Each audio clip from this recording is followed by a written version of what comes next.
السلام عليكم، شلونكم؟ شلونك؟ من هو المتزوج؟ أعزائي المشاهدين راح يجوني 4 أشخاص، 3 منهم ما متزوجين وواحد منهم متزوج، بس كلهم راح يقولوا لي إنه هم متزوجين. فالمفروض اليوم أني أسألهم عدة أسئلة وأحاول أطلع بيهم منو المتزوج الحقيقي. اليوم الحلقة حماس، محتاج مساعدتكم. أريدكم وياي تحللون الشخصيات وتكتشفون منو بيهم الكذاب ومنو بيهم اللي يحكي صدق.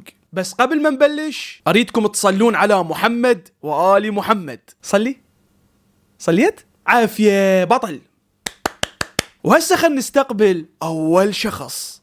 السلام عليكم. عليكم السلام. هلا حبيبي. شو اسمك وش قد عمرك؟ حيدر علي. عمري 23. أوب هذا حيدر علي. إذا تركزوا لي بوقفته، شوف شلون واقف ومخلي إيده ورا ظهره، وهاي الحركة بلغة الجسد معناها إنه هذا الشخص مسيطر وواثق من نفسه شنو دا يحكي. إيه شباب، إحنا لازم نحلل الشخصية، إحنا كل شيء راح نحلل بالشخصيات حتى نلقف الكذاب واللي يحكي صدق. بس هل يا ترى هذا الشخص هو اللي راح يطلع متزوج؟ تعالوا خلينا نسمعه. شو اسمك وش قد عمرك؟ حيدر علي. عمري 23. شهر رابع يوم 28. متزوج؟ الحمد لله. متزوج؟ أي. صار لك ايش قد متزوج؟ تزوجت بنهاية 2019. شو رايك بالزواج؟ شنو يعني؟ يعني شو رايك، حلو الزواج لو ما حلو؟ يعني زين لو لا، تنصح زين. الناس يتزوجون؟ إيه ليش لا عاد؟ تنصح يعني؟ يعني. شنو مميزات الزواج؟ الزواج استقرار. اي. يعني من تتزوج راح إنه أشياء هواية راح تفرغ عندك. هواية أشياء تفرغ عندي؟ تفرق هواي شغلات. تفرق مو تفرغ. اي يعني هن اثنين. فرق هواي. يعني مثلا عندك انت كنت 24 ساعه مهمل، لا هسه التزام شغل، يعني عندك عائلتك، انه بالك كل يوم عائلتك، انه قبل كنت 24 ساعه طالع من النوم تيه الدنيا كلها. فمن تتزوج راح تعرف شنو مسؤوليه الحياه. إيه. عندك اولاد لو ما عندك؟ عندي واحد. شو اسمه؟ اسمه علي. علي. شو قد عمره هذا علي؟ 1 سنة و6 اشهر. 1 سنة و6 اشهر. شباب دا تلاحظون من دي يحكي وياي وكأنما هو حافظ، يعني وكأنما واحد مسرب له الأسئلة، بحيث أول ما قلت له عندك أولاد قال لي عندي واحد. عندك أولاد لو ما عندك؟ عندي واحد. وكأنما محضر الجواب. وبعد قل لي شنو أنت تشتغل؟ اني كنت باب الشرجي. باب الشرجي. ساعة الطيران، ابيع شغلات ما تليفونات. يعني تبيع سماعات، شاحنات، كيبلات. باب الشرجي بساعة الطيران. شلون يعني تزوجت وبيا مكان سويت العرس؟ تزوجت سويت بشارع 17. شارع 17. شارع 17 يعني بالشارع سويت؟ اي سويت بالشارع. صارت فترة خطوبة قبل الزواج؟ اي صارت فترة. ايش قد؟ فترة الخطوبة طولت 4 اشهر. وراها تزوجتوا، زين ليش سويتوا فترة خطوبة 4 اشهر؟ ليش؟ هي فترة الخطوبة سوينا 4 اشهر انه تعارف. تعارف 4 اشهر. اي تعارف، يعني نطلع طب عرفت اهلها ايه. ليش دا احس انه هذا شايف فيديوهاتي اللي كنت اقول بيها شباب لا حد يتزوج الا يسوي فترة خطوبة حتى يعرف البنية اللي يرتبط بيها شنو ويعرف عائلتها شنو. شباب هذا اللي قدامنا مدرسيه، هذا طه مدرسه، صدقوني طه مدرسه هذا، بس ممكن يطلع صادق ما اعرف. انت منين عرفتها اصلا البنية؟ شلون عرفتها؟ عرفتها من طرف صديقي، انه اخت صديقه هي. اخت صديقه. اي فهو صديقي يعني من الطفولة. فهو راد مرة واحنا بعد انا وياه اثنيناتنا سوا شغلنا سوا. فبلشنا نتزوج. ففتحت موضوع انه يعرفون خوالله هم الناس. يعني استمرينا. بس انت مرتاح بزواجك؟ الحمد لله. ما ناوي تطلق؟ لا الحمد. ليش اطلق؟ تمام حبيبي، شكرا لك. تفضل حبيبي خادم. حبيبي. صراحة لحد هسه اريد احلل شخصيته اكثر واركز بيها. برايكم هذا دا يحكي صدق لو كذاب؟ تعالوا خلينا نستقبل الشخص الثاني. السلام عليكم. عليكم السلام. شلونك حبيبي؟ شلونك؟ زين الله يحفظك الله يوفقك. اسمك وش قد عمرك؟ حمودي. يدلع نفسه. احمد جبار. احمد جبار. نعم. قد عمرك؟ 22 سنة. متزوج؟ انا ليش اسالهم اقول لهم متزوج؟ اكيد راح يقول لي متزوج، ليش دا اسال هذا السؤال؟ قبل ايش قد تزوجت؟ قبل تقريبا 6 اشهر. قبل 6 اشهر تزوجت. عندك اطفال؟ عندي بس واحد. عنده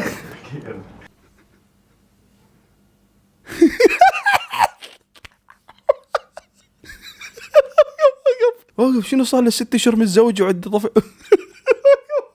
قبل 6 اشهر تزوجت. عندك اطفال؟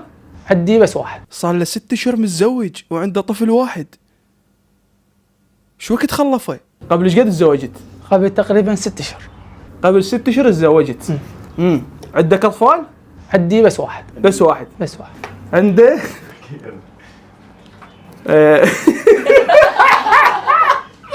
وهنا صدنا اول كذاب. ادري ايش متزوج بزونه. شو رايك بالزواج؟ حلو لو ما حلو؟ يعني شنو الحلو بيه وشنو المحلو بيه؟ طبعا هنا حبيت اجاري بالاسئله. حلو مو حلو يعني المسؤولية تكبر عليك وضغط يصير من الأهل ومن المرأة ومرات ماكو واحد تفاهم ويا الثاني. وزين شنو السلبيات مال الزواج تقدر تقول لي؟ ما بي يعني سلبيات قوية يعني مثل ايش؟ بس مثلا من الأهل ومن الشيء. هي شلون عرفت هي البنية؟ شو عرفتها وتزوجتها؟ منين عرفتها؟ من طرف الأهل. يعني هم دوروك اياها؟ يدوروا لي اياها. أهل. ايه تقدر تقول لي شو اسمها؟ شو اسمها؟ لا تخاف لان هي اصلا ماكو. اي عادي يعني اقول عادي هي اسمها؟ ما هي اصلا هي ماكو. اي زهراء. زهراء حبيبي، عاشت الاسامي. تفضل. شكرا. والله ادري. شكرا عيني طه لان جبت لي هيك واحد سهل علي الحلقه وقلص العدد. تعالوا خلينا نشوف المتسابق الثالث. السلام عليكم. عليكم السلام. شلونك حبيبي؟ شلونك حبيبي؟ اسمك وش قد عمرك؟ اسمي عادل، عمري 27 سنة. صار لك كم سنه متزوج؟ 6 سنوات. 6 سنوات. هذا قديم شباب، قديم هذا. عندك اطفال؟ عندي ابنين صار له 5 اشهر. عندك بنيه هسه يعني هسه الولد؟ اي بس هسه هاي. الولد. اي بس هاي. شو اسمها؟ فضة. ها؟ فضة. فضة. شعليك باسمها شعليك. شو رايك بالزواج؟ يعني هو الزواج حلو، استقرار. ايه يعني انت متونس بالزواج لو ما متونس؟ مرتاح متونس يعني. مرتاح متونس بالزواج. يعني الحمد لله. يعني تنصح غيرك يتزوجون؟ والله هو اذا تنصح غيرك اذا عنده عمل اذا عنده عمل تنصح اي بالزواج. وجاهز للزواج خليه يتزوج، بس ولا إذا ما جاهز؟ لا يتزوج. لا يتزوج. وانت جاهز للزواج؟ الحمد لله. شو تشتغل؟ حلاق. متأكد؟ متأكد. انا ليش بهذا البرنامج شكو حلاق يجيني واحس انه ما مرتاح له، ما اعرف. يعني انت حلاق. الحمد لله. وين محلك؟ محل بمنطقتنا. شو اسمه؟ ما لا اسم. ما له اسم.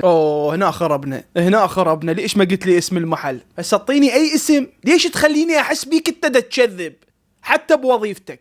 هسه توك خلفت صار لك 6 سنوات صح لو لا؟ اي صار له 5 اشهر من خلفت. صار لك 5 اشهر وفرحان؟ ليش ما فرحان؟ شو ما تقدر تشوفني صورة بنتك؟ تليفون وين؟ اوب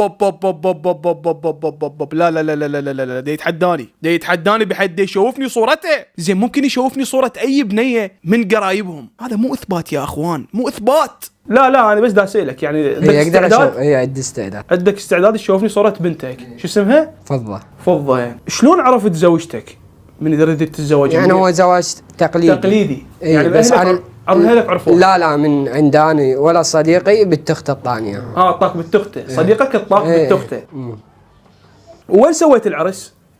منطقتنا ببيتنا. بالبيت يعني ما سويتها بقاعة؟ لا. وعزمت هواي عالم وجوك هواي عالم؟ اي عزمت الجيران والاصدقاء. شنو كنت لابس بالعرس؟ بدله؟ يا لون حبريه. ما ادري شاك انه اكو بدله حبريه شباب؟ حبريه. شكرا لك نورتنا. اني انت شنو كذاب. تعالوا هسه خلينا نستقبل الشخص الرابع. السلام عليكم. عليكم السلام. هلا حبيبي شلون؟ شو اسمك وش قد عمرك؟ اسمي علي. ايه عمري 24 سنة. متزوج؟ افهم انت من تسأله متزوج ايش راح يقول لك؟ لا اكيد راح يقول لك متزوج. انت تسأل هذا السؤال افهم. اسمي علي. ايه عمري 24 سنة. متزوج؟ نعم. صار لك كم سنة متزوج؟ 2 سنين. عندك اولاد؟ لا. وين سويت العرس؟ بالبيت. ما سويتها بقاعة؟ لا. ليش ما سويت العرس بقاعة؟ إمكانية ما عندي. إمكانية ما عندك. زين ليش تزوجت اذا إمكانية ما عندك؟ ليش تزوجت وانت ما عندك إمكانية؟ على مود عين والدتي. على مود عين والدتك يا عيني. فانت تزوجت على مودها. نعم. زين سؤال، شنو تلابس بالعرس مالتك؟ بدلة سوداء. نعم. رباط؟ لا فيونكة. اكو عريس يلبس فيونكة؟ بديت اشك بيك. ادري شنو فيونكته؟ نادل بمطعم. فيونكة.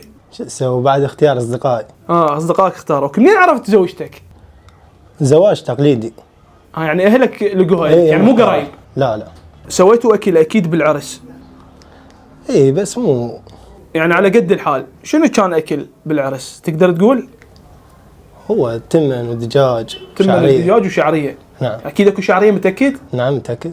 شعريه. ايش شلون طيب هيك شنو؟ عبالي لا، هي الشعريه كلش مهمه بالحياه، فلازم تكون اكو شعريه بالتمن، صح ولا لا؟ اكو لحم؟ دجاج. دجاج. اي طبعا انت حالتك شويه الماديه، والدجاج ارخص بيش الكيلو، وصار لك سنتين ما مخلف. ما عنده خلفه. ما عندك. نعم. راجعت اطباء وهاي. وين دخلت؟ ليش تتدخل بهاي التفاصيل؟ ليش؟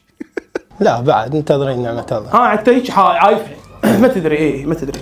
قاعد ويا اهلك لو لا ويا اهلي. ويا اهلك؟ طالع ويا اهلك لا ويا اهلي ساكن. يعني طالع وحدك؟ لا ما عازل بالبيت. داري ده غلطه. ما عازل. اي بالبيت. قاعد بنفس البيت بغرفه. هي انا غرفتي يعني. شنو مخلص دراسه وتشتغل؟ اشتغل حلاق. هم حلاق. شنو سالفه الحلاليق؟ اقول لك طه، انت جماعتك بس حلاليق؟ هاي انت تروح تدق باب حلاق. شنو سالفه الحلاقين بالعالم؟ شو اسم الحلاقه مالتك؟ حلاقة عادية. هم ما بيها اسم، بس جام. شكرا لك عزيزي المشاهد، نورتنا، تفضل. هذا. اوكي شباب، نحتاج نحلل الشخصيات كل زين قبل ما نتخذ اي قرار. طبعا الشخص الاول مثل ما قلت لكم هذا حافظ مش فاهم، بحيث اي شيء اسأله قبل يجاوبني. صحيح انه هو واقف مسيطر وماخذ وضعية السيطرة، بس بنفس الوقت بعيونه وبنبرة صوته اكو ارتباك. هو دا يحاول يطلع نفسه صادق، بس حركاته وطريقة كلامه فضحته. فهو دا يحاول يطلع نفسه صادق قدر الامكان، بحيث من سألته على شقد عمرك زيد من عنده والطاني حتى تاريخ الميلاد. شو اسمك وشقد عمرك؟ حيدر علي، عمري 23، شهر رابع يوم 28. مع العلم هذا الشيء ما مطلوب منك. ثانيا من حاولت اسئله عده اسئله دائما يباوع فوق. بنهاية 2019 يعني من الزواج راح. وبلغه الجسد اللي يألف من عنده دائما تلقاه يباوع فوق، وتحديدا على جهه اليمين. قد عمره هذا علي؟ سنة و6 اشهر. تلاحظوا لي هنا شلون يباوع فوق على جهه اليمين. أبيع شغلات مال تليفونات. وشوفوا هنا من سألته على فتره الخطوبه ايش قد طولت، نفس الحاله باوع لي فوق على اليمنى. فترة الخطوبة طولت 4 اشهر. وهذا معناها دا يألف. جت الفكرة بباله وقال لك 4 اشهر. اما الشخص الثاني هذا فيلم سينما، هذا ماكو داعي اصلا نتناقش بلغة الجسد مالته، لان من اول سؤال انكشف. اما الشخص الثالث، وهنا أنا عندي بعض الشكوك. طبعا هذا الشخص هو اكبرهم بالعمر، وواقعيا انه هذا الشخص يستحق الزواج اكثر من غيره، لكن اكو بعض النقط اللي تخلينا نشك بيه. من سألته عندك اطفال؟ باوع لي فوق على يمنه. عندك اطفال؟ عندي ابنين صار له 5 اشهر. وكأنما ألف لي المعلومة. بس شباب، لغة الجسد مو دائما تضبط، يعني لا تعتمدوها دائما. ليش؟ لأن أكو مرات الإنسان يسوي حركات لا إرادية أو هو متعود عليها، فمو أكيد هنا هذا الشخص دا يكذب، ممكن دا يحكي صحيح. بس أنا أريد أعرف إيش معنى من قلت له كنت لابس بدلة بالعرس قال لي حبرية. شنو كنت لابس بالعرس؟ بدلة؟ يا لون حبرية. برأيكم هل هاي دلالة على الصدق لو ألف لي أي لون؟ هو ذا دا يألف يقول لي سودة مثل صاحبنا الرابع. اي نعم، هذا الشخص من سألته شنو كنت لابس بدلة؟ قال لي ايه بدلة سودة. شنو تلابس بالعرس مالتك؟ بدلة سوداء. يعني الطانيها شلون ما كان، بينما ذاك لا قال لي حبرية. ما ادري، حاير المن اختار. تعرفون شغلة؟ احتاج استجوبهم مرة ثانية. حيدر انت متزوج قلت لي، صح لو لا؟ عمرك 23 سنة؟ صح لو لا؟ قاعد ويا اهلك لو طالع وحدك؟ لا ويا اهلي. ويا اهلك؟ اي ويا اهلي. غرفتك ايش قد مساحتها؟ 5x4. 5x4. موجود كنتور بالغرفة مالتك؟ اي موجود. شنو لون الكنتور؟ صاج. شنو بيه ملابس؟ تقدر تعددهن؟ يعني ملابسي ما تقدر تحسبهن، ما حاسبهن. اي ما حاسب. كم جوارب عندك؟ ما عندي جوارب، ما استخدم. ما تستخدم بس الاعلان. حلو، ايه. عاشت ايدك. قلت لي شو وقت تزوجت؟ تزوجت نهاية 2019. نهاية 2019. 2019. تحيرتني صراحة. عندك اولاد؟ عد واحد. شو اسمه؟ علي. ايش قد عمره؟ 1 و6 اشهر. حافظ شباب، ما يخليني القطه غلط، حافظ التواريخ وجايني. حتى ابنه من سألته عليه مرة ثانية طاني نفس العمر، 1 و6 اشهر. ايش قد قلت لي انت خطبت صح بالبداية قبل ما تتزوج؟ ايه. ايش قد كانت فترة الخطوبة؟ 4 اشهر. 4 اشهر. ليش هيك واثق من نفسك؟ شنو شيء شو؟ دا تمثل لو دا تحكي صدق؟ لا ليش؟ شنو اللي يثبت انت ما قاعد تمثل؟ امشي وياي.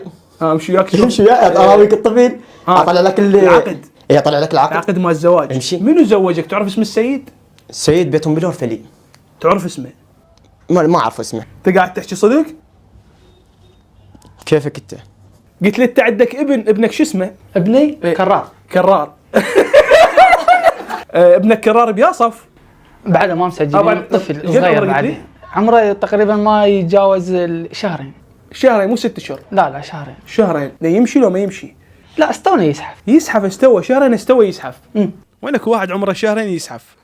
عاش ايدك. ايش قد تحب مرتك؟ هواي. وايد تحبها. تحبها هي اكثر لو ابنك؟ مو ابنك اكثر. لا يعني ايه ابن مرتك شو اسمها قلت لي؟ زهراء. زهراء. عاشت الاسامي زهراء اللي هي الموجوده هسه بالبيت صح لو لا؟ ربة البيت. ربة بيت. شنو كامله زهراء؟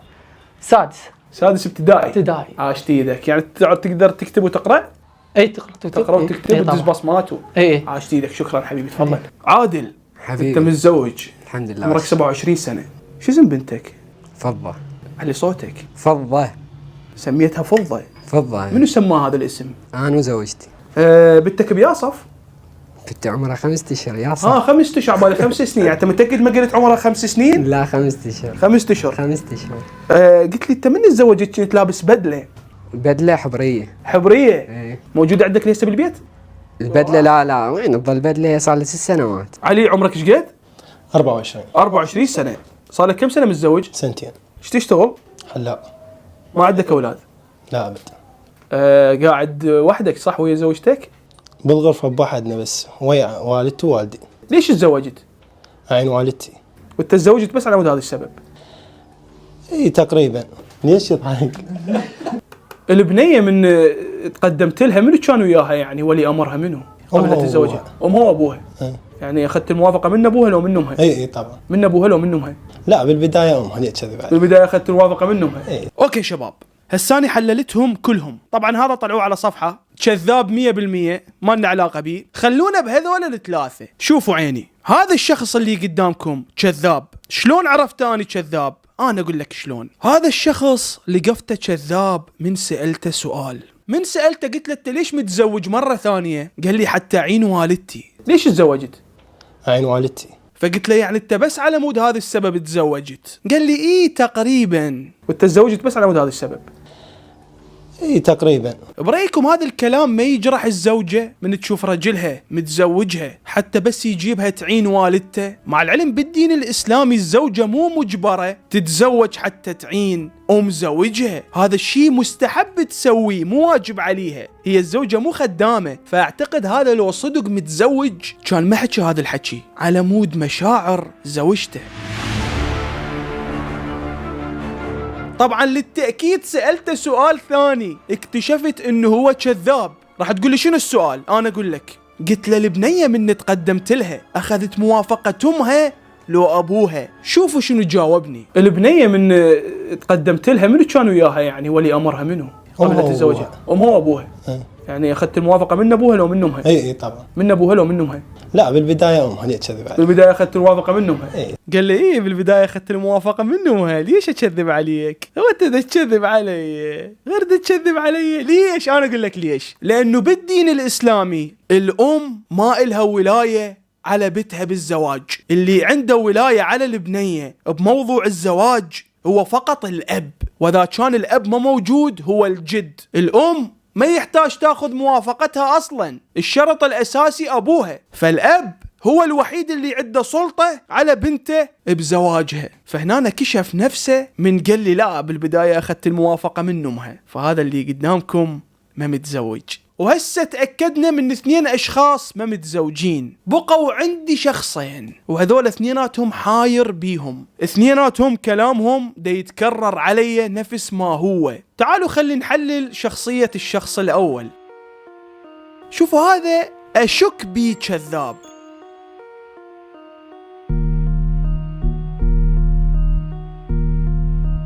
ليش؟ لأنه شوفوا الفرق من سألته أول مرة ومن كررت السؤال عليه مرة ثانية. من سألته أول مرة شو وقت تزوجت؟ باو عليه فوق هيك وقال تزوجت بنهاية 2019. صار لك ايش قد متزوج؟ تزوجت بنهاية 2019.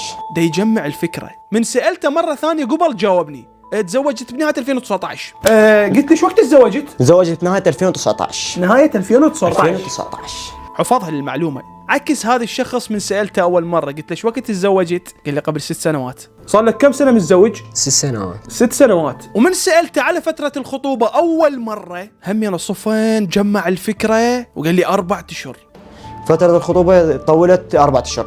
بس من سألته مرة ثانية 4 أشهر. ايش قد كانت فترة الخطوبة؟ 4 أشهر. حفظها. هذا الشخص يحفظ بس كذاب. عكس هذا الشخص أهدأ واحد بيهم وأكثر واحد بيهم كان مرتاح من طرحت عليه الأسئلة. هذا من سألته شو وقت تزوجت؟ قال لي صار لي 6 سنوات. صار لك كم سنة متزوج؟ 6 سنوات. 6 سنوات. ولو دي يكذب علي كان الطاني فترة قليلة، خصوصا هو مخلف، بس هو لا دي خاطر. قال لي صار لي 6 سنوات متزوج. ومن سألته قلت له عندك أولاد؟ قال لي إيه عندي بنية صار لها 5 أشهر. عندك أطفال؟ عندي ابنين صار لها 5 أشهر. دي خاطر بس هو ما دي خاطر، هو دي يحكي الصدق. يعني لو كذاب كان قال لي عندي بنية عمرها 4 سنوات أو 5 سنوات، لأن هو صار له 6 سنوات متزوج. شلون يخاطر هيك مخاطرة ويقول لي أنا صار لي 6 سنوات ما مخلف وهستوني خلفت؟ نفس سالفة البدلة مالته اللي لبسها بيوم عرسه. قلت لي أنت من تزوجت كنت لابس بدلة؟ بدلة حبرية، لون مو معتاد انطاني. ليش؟ لأنه هذا صادق، ما دا يعطيني أي لون بس يريد يمشي السالفة. لا حدد حبرية كان لابس، ما قال لي سودة. وبعدين اسم بنته اللي انطاني اياه مو أي واحد يسمي ترى فضة. شو اسمها؟ فضة. ها؟ فضة. كان قال لي مثلا اسمها زهراء مثل ما انطاني اياه هذاك اللي دا يسوي روحه بتزوج. تقدر تقول شو اسمها؟ شو اسمها؟ ايه زهرة. قال لي فضة، وفعلا عنده فضة. ومن سألته قلت له بنتك فضة منو سماها؟ قال لي اني وزوجتي سميتها فضة. فضة. منو سماه هذا الاسم؟ أنا وزوجتي. يعني تحسه مهتم لزوجته، مهتم لمشاعرها. لو دي يكذب كان قال لي اني سميتها، بس لا دي يراعي، دي يحط النقاط على الحروف. عكس الشخص الرابع اللي مهتم لمشاعر زوجته، من قال لي انا تزوجت بس على مود امي. ليش تزوجت؟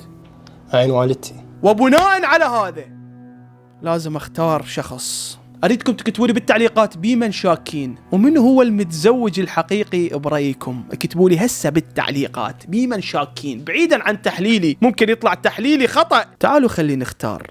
طبعا هسه لازم اختار. اسمك احمد مو؟ حمودي. احمد. حمودي. قلت لي انت عندك طفل وما صار لك 4 أشهر من او 6 أشهر 6 أشهر من متزوج، صح؟ زين شو وقت يجي الطفل؟ وانا طفل ما اقدر يعني مثلا شلون اثبت احكي الاسباب وهاي. يعني انت شو بدي اعرف يعني انت شلون خلفت هذا؟ شلون يعني؟ بالختله بدي اعرف. لا مو بالختله، صارت عندنا ظروف ومشاكل وهاي. ايه فانت تزوجتوا بالسر؟ تزوجنا نوب بعدين. بالسر؟ اي نوب بعدين. وبعدين النوب هو بعد تبا وين عايش انت؟ منين انت وين عايش؟ انا عايش ببغداد كاليفورنيا. انا شك بيك انت ما متزوج، مليار بالمية ما متزوج. بس الاخ هنا اني كلامه واثق من نفسه بشكل مو طبيعي. يعني شو اسئله يجاوبني بسرعه وكانما انت لو محضر لو صدق متزوج. حاير بذن الاثنين. الاخ هنا انا شاك بيك، ما مرتاح لك، ما مرتاح لك اني. وانت صح مبين عليك اكثرهم رزانه، بس شاك بيك ما مرتاح لك صراحه. يعني ما اعرف ليش انا شاك بيك وشاك بالولد. لو انت متزوج لو الولد متزوج، تدري اذا طلعت انت متزوج ارجع راسي بهاي الطاوله. شو اسمه؟ حائر يا اخي، حائر حيره.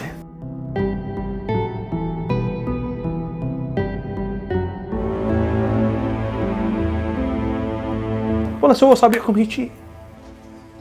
صفق. ماكو حلقه. وين الحلقات؟ انتم مو كلكم متزوجين، ليش ما لابسين حلقات؟ ورا الزواج قمت ما البس حلقة. انا ضاعت.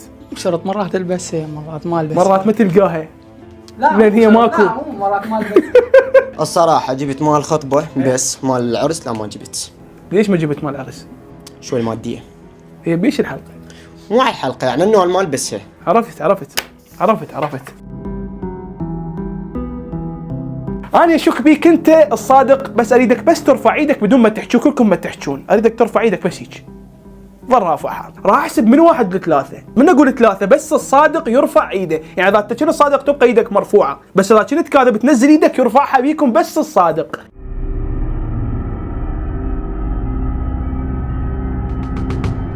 1 2 3.